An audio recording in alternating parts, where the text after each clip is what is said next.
Antoine Costaud, repentir lucide, responsabilité morale et espoir de réparation.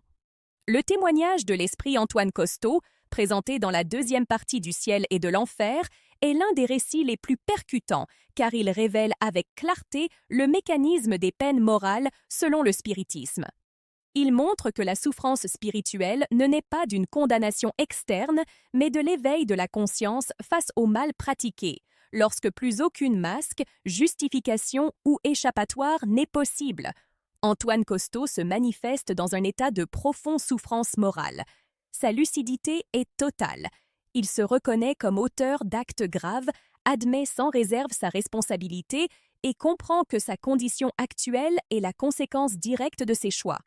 Ce point est fondamental.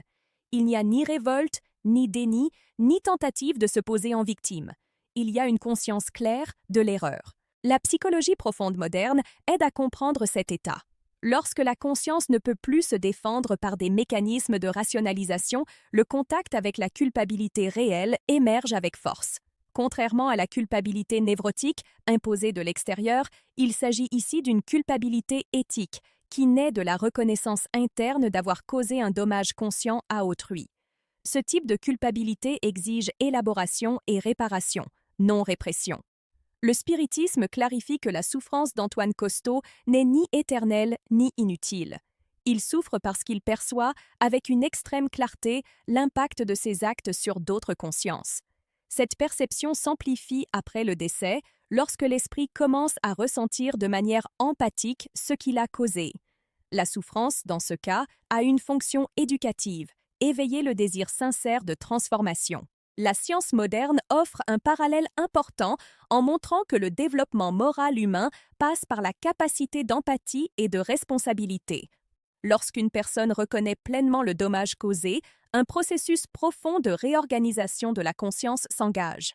Sur le plan spirituel, ce processus est plus intense, car il n'y a ni distraction matérielle ni justification sociale. Un autre aspect essentiel du témoignage d'Antoine Costaud est l'espoir de réparation. Malgré la souffrance, il comprend que sa condition n'est pas définitive.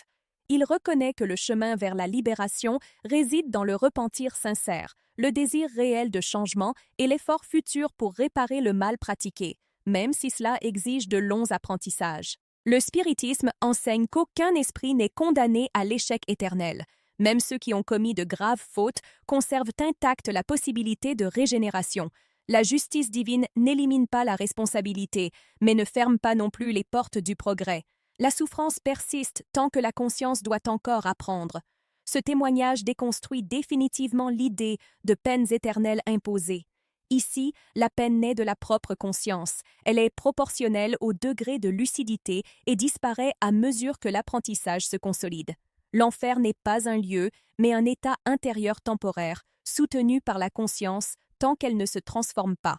Antoine Costaud nous enseigne une leçon dure, mais profondément humaine. Il n'est pas possible de fuir les conséquences morales de ses propres actes. Cependant, il enseigne aussi qu'aucune erreur n'est plus grande que la capacité d'apprendre, de réparer et d'évoluer. Le chemin peut être long, mais il n'est jamais fermé. Ce témoignage nous invite à réfléchir sérieusement sur nos choix quotidiens. De petits abus, des malhonnêtetés et des violences morales peuvent sembler banales dans la vie, mais laissent de vraies marques sur la conscience. Vivre avec responsabilité, empathie et respect n'est pas seulement un idéal éthique, mais une préparation concrète pour la paix future. Si ce témoignage vous a aidé à réfléchir sur la responsabilité, le regret et la possibilité de régénération, aimez, partagez et laissez votre commentaire. Votre participation aide ce message à atteindre plus de personnes.